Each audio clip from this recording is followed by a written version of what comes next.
Hello dear student, কেমন আছো? I hope প্রত্যেকে শুধু ভালো নয়, ভীষণ ভালো আছো। স্ক্রিনের ওপর একটা প্রশ্ন দেখা যাচ্ছে, তাই না?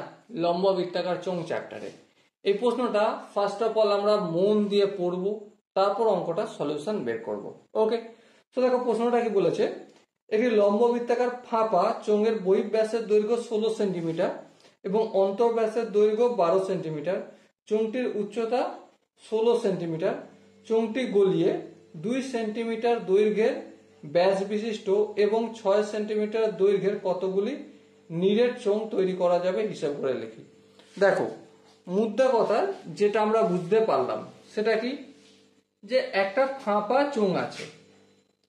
আমি ধরে নিচ্ছি এটা হচ্ছে আমাদের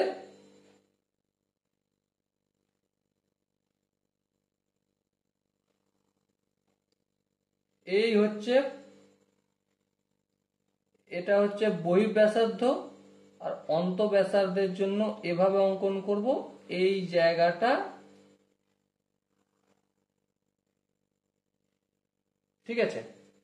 তো দেখো, এই বহিঃব্যাসার্ধ কত, ক্যাপিটাল আর বলবো, আর অন্তঃব্যাসার্ধ মানে এখান থেকে এটা কতটা, সেটাকে আমরা স্মল আর বলবো।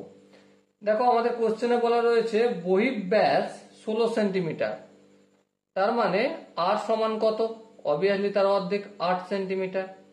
আচ্ছা, অন্তর্ব্যাস কত বলা রয়েছে, অন্তর্ব্যাস বলা রয়েছে 12 সেন্টিমিটার, তার মানে অর্ধেক হবে 6 সেন্টিমিটার অন্তর্ব্যাসার্ধ। তাহলে এই যে মাঝের এই জায়গাটায় কতটা ভলিউম আছে, অবভিয়াসলি বের করতে গেলে আমাকে কি করতে হবে, এই পুরোটার আয়তনটা, পুরোটার ভলিউমটা থেকে এই বহিঃব্যাসার্ধ বিশিষ্ট যে আয়তন সেটা থেকে অন্তর্ব্যাসার্ধ বিশিষ্ট আয়তনটা, মানে এই জায়গাটা যদি বাদ দিয়ে দিই, এই পুরোটা থেকে যদি এই জায়গাটা বাদ দিয়ে দিই, তাহলে এই জায়গার আয়তন, এই জায়গার আয়তন, এই জায়গার আয়তন পাবো, তাই না? তাহলে আমরা ভি সমান কি বলতে পারি, pi capital letter R square H minus pi small letter R square H.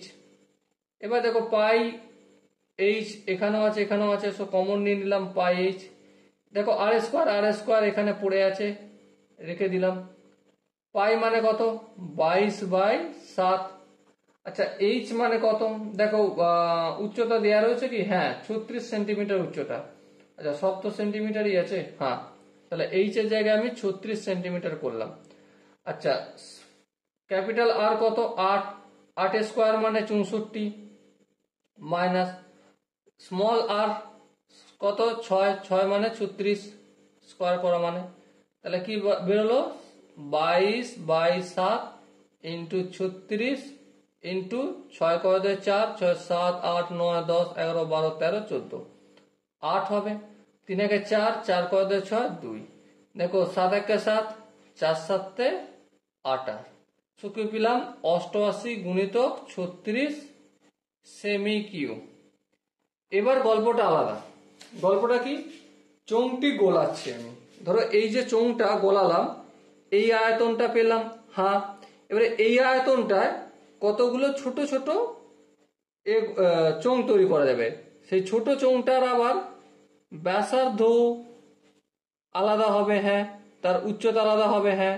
ধরছি এটা হচ্ছে এই ছোট চোঙ, ঠিক আছে। এবারে এই যে ছোট চোঙ, এর রেডিয়াস আমি ক্যাপিটাল R1 দিলাম। এর রেডিয়াস কত, দেখো 2 সেন্টিমিটার ব্যাস বিশিষ্ট। 2 সেন্টিমিটার যদি ব্যাস হয় তাহলে 1 সেন্টিমিটার হবে এর রেডিয়াস বা ব্যাসার্ধ। আচ্ছা, উচ্চতা হচ্ছে 6 সেন্টিমিটার দৈর্ঘ্য, মানে এইচ, আমি এখানে এইচ, আচ্ছা এখানে 1 কেন দিচ্ছি, এখানে 2 দিলেই ভালো হয়, এখানে H2 দিলাম, কত, 6 cm। তাহলে বলো এই একটা চোঙ তৈরি করতে কতটা ভলিউম লাগবে, V equal to pi R square, আর বলতে এখানে R2 স্কোয়ার ইন্টু H2 ঘন সেমি বা সেমি কিউ। পাই বলতে 22/7, আর বলতে 1 স্কোয়ার মানে 1, আর H বলতে 6, তাহলে এত সেমি কিউ আয়তন লাগবে।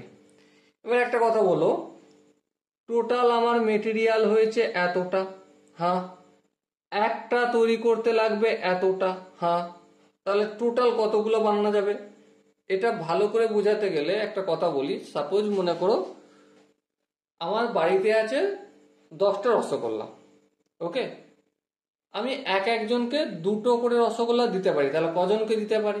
অবভিয়াসলি 10কে 2 দিয়ে ভাগ করলে পেয়ে যাব, তাই না?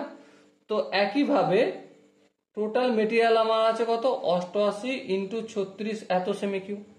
আর একটা তৈরি করতে কত লাগে, 22/7 গুণিত 6। হ্যাঁ, এবার দেখো 6 1 6, 6 6 36, 22 1 22, 4 22 88। তার মানে দেখো 4 গুণিতক 6, আর এখানে কি বেঁচে আছে, নিচে বাই চিহ্ন, হ্যাঁ তার জন্য গুণ করলাম।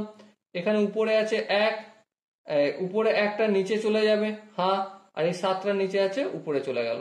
তাহলে কি হলো, 4 6 24 ইন্টু 7, মানে কি হবে, 4 7 28 8, হাতে থাকে 2, 7 2 14, আর 2 কত, 14 আর 2 16। তাহলে 168টা কি বানা যাবে, এই 1 সেন্টিমিটার ব্যাসার্ধ এবং 6 সেন্টিমিটার দৈর্ঘ্য বিশিষ্ট চোঙ বানানো যাবে। Okay, so dear student, I hope তোমরা এই কোশ্চেনের কনসেপ্টটা প্রত্যেকে বুঝতে কি পেরেছো? যদি না বুঝতে পেরে থাকো কি করতে হবে, কমেন্ট সেকশন রয়েছে, কমেন্টে অবশ্যই জানাতে হবে। ওকে, আর দেখা হচ্ছে নেক্সট ভিডিওতে। ততক্ষণ পর্যন্ত ভালো থেকো, সুস্থ থেকো এবং জয় হিন্দ।